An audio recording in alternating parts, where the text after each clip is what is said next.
Siapa sangka seorang budak boleh membunuh satu keluarga dalam satu pagi sahaja. Ya, itulah yang berlaku di Sarawak pada 2012 apabila seorang lelaki di bawah umur tanpa perasaan membunuh seorang ahli perniagaan dan keluarganya dengan cara yang amat dahsyat tanpa bantuan sesiapa pun. Bagaimana kisah ini terjadi?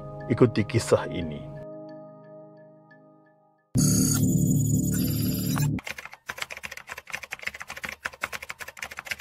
Dalam kejadian kira-kira jam 7.30 pagi 3 Januari 2012 hari Selasa, 4 sekeluarga, 2 daripadanya kanak-kanak ditemui mati dibunuh dengan kejam di kediaman mereka di RTM Roadland, manakala seorang lagi budak lelaki yang parah sedang bertarung nyawa di hospital. Timbalan Pesuruhjaya Polis Sarawak Datuk Lau Henson berkata, mereka yang mati dikenal pasti sebagai ahli perniagaan pembalakan dan perkapalan Ling Tong Hock 36 tahun, ibunya Leong Yuk Lan 76 tahun, anak lelakinya David Lee Cheng Ki 10 tahun dan anak perempuannya Amy Lin Zijuan 7 tahun. Seorang lagi anak Tong Hock, Calvin Lin Chiang Yu 8 tahun, kini dirawat di unit rawatan rapi ICU Hospital Sibu akibat kecederaan parah di kepala.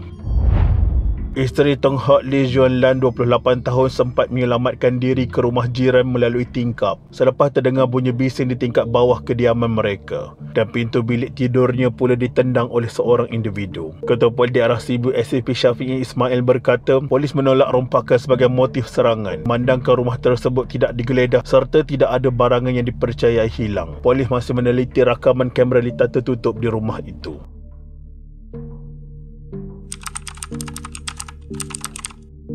Pada 4 Januari 2012, seorang wanita warga China yang juga merupakan isteri mangsa direman 7 hari bagi membantu siasatan kes pembunuhan ini. Wanita itu dibawa ke Mahkamah Seksyen Sibu pada jam 2 petang di hadapan Hakim Indra Ayub yang membenarkan permohonan polis bagi merema wanita tersebut. Dalam kejadian itu, wanita ini yang juga ibu tiri kanak-kanak itu yang dikahwini bapa mereka 2 tahun lalu sempat menyelamatkan diri melalui tingkap. Permohonan reman ke atas wanita itu dibuat berdasarkan kenyataan bahawa cuma dia seorang sahaja yang terselamat di dalam jenayah ini. Keadaan seorang lagi anak mangsa yang terselamat, Calvin Ling, masih kritikal dan diterbangkan dengan helikopter ke Hospital Umum Sarawak bagi rawatan lanjut.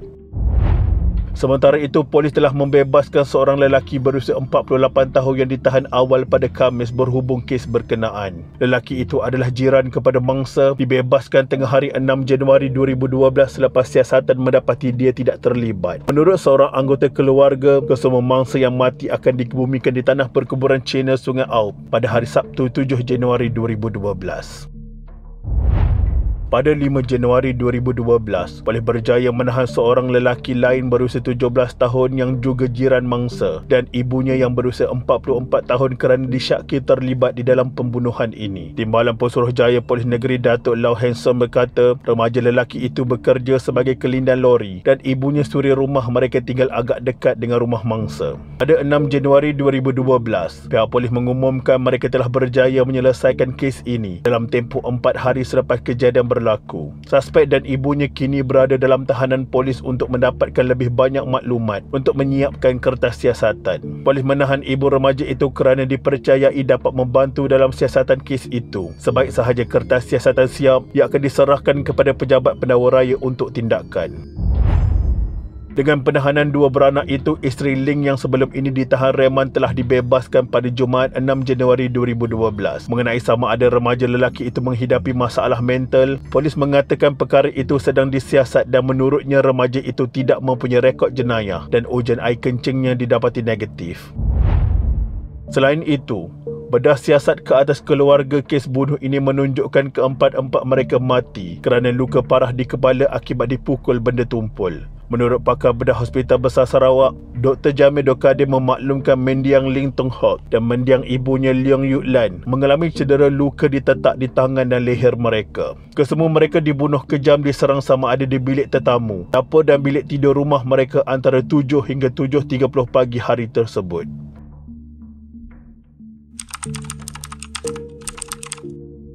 Misteri kehilangan seutas rantai emas bernilai lebih RM20,000 dan telefon bimbit yang dikatakan hilang semasa pembunuhan kejam ini terjawab selepas ia ditemui semula.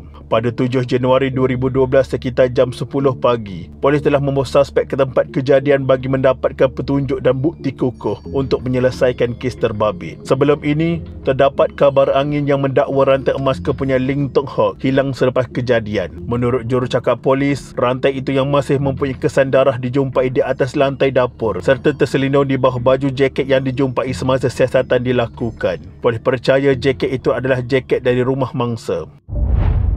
Dalam pada itu, suspek dalam kenyataannya kepada polis berkata, rantai emas itu tiada di leher mangsa dan ia didapati telah jatuh di ruangan dapur sebaik dia mengalihkan mayat Tong Hok yang ketika kejadian tertiarap di dapur rumah mereka. Dia berasa cemas dan takut setelah perbuatannya dilihat ibu mangsa dan terus membunuhnya serta ahli keluarga yang lain untuk mengelak perbuatannya diketahui. Namun cincin mangsa tidak hilang, sebaliknya ia ditanggalkan dari jarinya semasa menjalani bedah siasat. Siasatan juga mendapati telefon bimbit Tong Hok ditemui dalam penapis air. Selepas dibuang suspek ke situ apabila isteri mangsa membuat panggilan ke nombor itu. Suspek hanya mengambil kabel data USB dari rumah mangsa dan telah menjumpainya di rumah suspek. Bagi mendapatkan kepastian, polis telah pergi ke rumah suspek sebanyak 3 kali untuk mendapatkan maklumat serta bukti kukuh pembunuhan. Suspek mempunyai seorang kakak dan seorang adik lelaki. Menurut seorang jiran mangsa, polis telah pergi ke rumah suspek untuk memeriksa siling di bilik mandi. Hal ini kerana dipercayai suspek telah memasuki rumah mangsa melalui bahagian siling. Untuk makluman, bumbung dan bahagian siling kawasan perumahan tersebut adalah bersambung antara satu sama lain. Hasil pemeriksaan juga mendapati rumah suspek dan mangsa terletak bersebelahan, iaitu di kedudukan ke-6 dan ke-7. Di samping itu, bapa suspek dikenali Song berkata dia hanya menerima berita mengejutkan itu pada 7 Januari 2012. Menerusi email syarikat kerana ketika kejadian dia berada di Papua New Guinea dan tiba di Malaysia pada petang 11 Januari 2012. Malah dia sendiri tidak faham dan tidak percaya anaknya boleh membunuh 4 orang hanya dalam satu pagi sahaja. Menurutnya, anaknya itu menunjukkan tanda-tanda mengalami masalah mental sejak beberapa tahun lalu. Dia cenderung untuk menyimpan sesuatu untuk dirinya sendiri dan bersembunyi di dalam bilik tidurnya, menonton kartun dan membaca komik. Pada mulanya, keluarga menyangka dia telah diganggu oleh roh jahat dan telah membawanya berjumpa dengan seorang perawat. Malah, ibunya dikatakan telah memujuk suspek supaya mengaku melakukan jenayah itu apabila polis menyoalnya. Tobah tukul besi yang dipercayai digunakan dalam pembunuhan itu turut ditemui dari rumah suspek.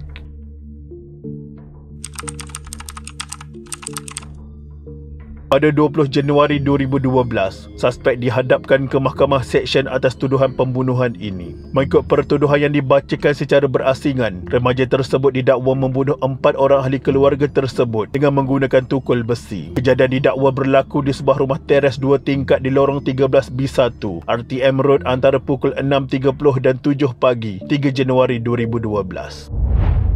Keempat-empat pertuduhan tersebut dikemukakan mengikut Seksyen 302 Kanun Kesesaan yang memperuntukkan hukuman mati mandatari jika sabit kesalahan. Remaja itu turut didakwa cuba membunuh seorang lagi anak Tong Hok bernama Calvin menggunakan senjata sama sehingga menyebabkan mangsa cedera parah di bahagian kepala. Bagi kesalahan itu, dia dituduh mengikut Seksyen 307 Kanun Kesesaan dan jika sabit kesalahan boleh dihukum penjara sehingga 20 tahun. Pendakwaan dikendalikan oleh Timbalan Pendakwa Raya Nolislah Abdul Latif. Tertuduh mengangguk kepada tanda faham ketika pertuduhan dibacakan, namun tiada pengakuan direkodkan. Sementara itu, ibu suspek dibebaskan oleh mahkamah dengan ikat jamin RM10,000 beserta seorang penjamin dan diarahkan melapor diri di Balai Polis Pusat sebulan sekali. Namun, pada 29 Februari 2012, Mahkamah Magistrate meluluskan permohonan suspek diletakkan di bawah pemerhatian Hospital Sentosa Kuching selama sebulan. Pada 14 September 2012, Mahkamah Magistrate membenarkan permohonan pihak pendakwaan untuk membicarakan suspek di Mahkamah Tinggi atas 4 pertuduhan bunuh dan 1 cubaan membunuh. Magistrate Zubaidah membenarkan permohonan yang dibuat Timbalan Pendakwa Raya Muhammad Azrul Faiz Abdul Razak.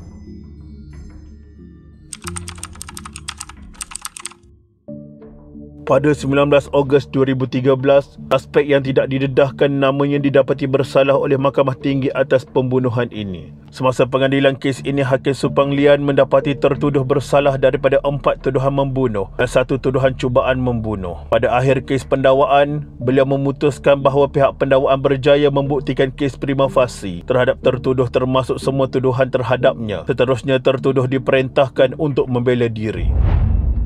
Bagaimanapun, tertuduh dilihat memilih untuk berdiam diri selepas diperintahkan membela diri. Oleh itu, jika tertuduh memilih untuk berdiam diri, dia mesti dihukum. Dalam keadaan ini, beliau berkata tertuduh yang memilih untuk berdiam diri berdasarkan keterangan yang dikemukakan. Beliau mendapati bahawa pihak pendakwaan telah membuktikan kes terhadap tertuduh ke atas semua 5 pertuduhan yang melampaui keraguan yang munasabah. Jadi dengan itu, hakim menghukum tertuduh atas semua 5 pertuduhan. Pada pandangannya, tertuduh masih berada di bawah umur 18 tahun ketika melakukan kesalahan itu. Hakim mengarahkan untuk laporan akhlak disediakan baginya. Laporan itu perlu disediakan dalam tempoh sebulan bermula 19 Ogos dan hendaklah dikemukakan kepada mahkamah pada atau sebelum 19 September 2013. Supang menjadualkan kes itu ditetapkan untuk didengar semula pada 23 September 2013 untuk membaca laporan akhlak, pengurangan, penyerahan laporan, penyata kesan mangsa jika ada dan menjatuhkan hukuman. Akhirnya pada 23 September 2013, Mahkamah Tinggi menjatuhkan hukuman penjara seumur hidup terhadap suspek kerana mendapatinya bersalah mengikut Seksyen 302 dan 1 cubaan membunuh mengikut Seksyen 307 Kanun Kesesaan. Ketika mengumumkan keputusan penghakimannya, Hakim Supang Lian berkata ketika kesalahan itu dilakukan, pemuda berkenaan berusia 17 tahun 7 bulan dan dengan itu ditakrifkan sebagai kanak-kanak mengikut Seksyen 2 Akta Kanak-Kanak 2011. Berdasarkan hakikat ini, baik keempat-empat tuduhan membunuh itu mengikut Seksyen 97/1 Akta Kanak-Kanak 2001, hukuman mati tidak boleh dikenakan atau direkod terhadap tertuduh. Mengikut Seksyen 97/2 Akta sama, hanya terdapat 1 hukuman bagi menggantikan hukuman bunuh. Mahkamah akan memerintahkan seseorang yang disabitkan kesalahan membunuh ditahan di dalam penjara atas perkenan yang di-Pertua Negeri Sarawak. Beliau berkata bagi tuduhan cubaan membunuh pula, hukuman maksimum yang diperuntukkan undang-undang ialah 20 tahun penjara. Laporan yang disediakan Dr. Zul Imran Malik Abdul Hamid menunjukkan mangsa Kelvin Ling mengalami luka teruk, mungkin akibat dipukul berkali-kali dengan objek tajam seperti kepala tukul yang bersegi. Pada pendapat hakim, ia merupakan satu serangan menggila yang tidak sepadan dengan motif suspek iaitu melakukan rompakan dan adalah sesuatu yang melampaui keajaiban sekiranya mangsa bukan sahaja boleh terselamat daripada kejadian dahsyat itu, tetapi untuk kembali sembuh adalah agak mustahil. Bagaimanapun, ia tetap merupakan satu jenayah yang amat dahsyat dan menyebabkan kesakitan yang amat sangat, sama ada terhadap fizikal atau emosi dan psikologi seperti yang dinyatakan dalam kenyataan laporan.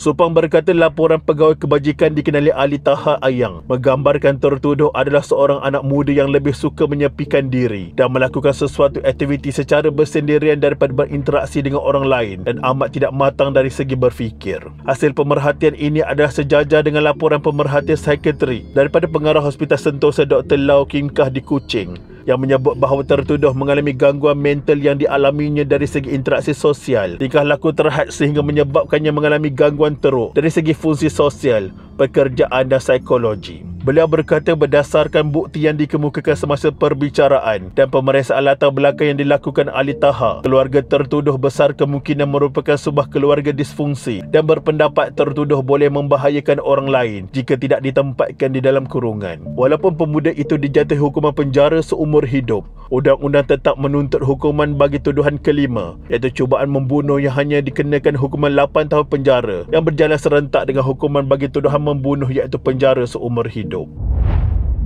Maka begitu kesudahan kisah tragis ini di luar pemikiran seorang manusia yang waras, di mana seseorang sanggup menghabisi nyawa 4 orang sekaligus dengan cara yang cukup kejam. Sungguh kes ini nampaknya sangat luar biasa. Semoga ianya dijadikan pengajaran buat masyarakat di luar sana untuk memberikan perhatian anda dalam mengawasi tingkah laku anak-anak. Hari ini dunia cukup mencabar. Kebijaksanaan ibu bapa dalam mengatur kehidupan diri dan keluarga amat memainkan peranan penting. Biar anak-anak menangis hari ini, jangan ibu bapa menangis di kemudian hari. Sekian, terima kasih.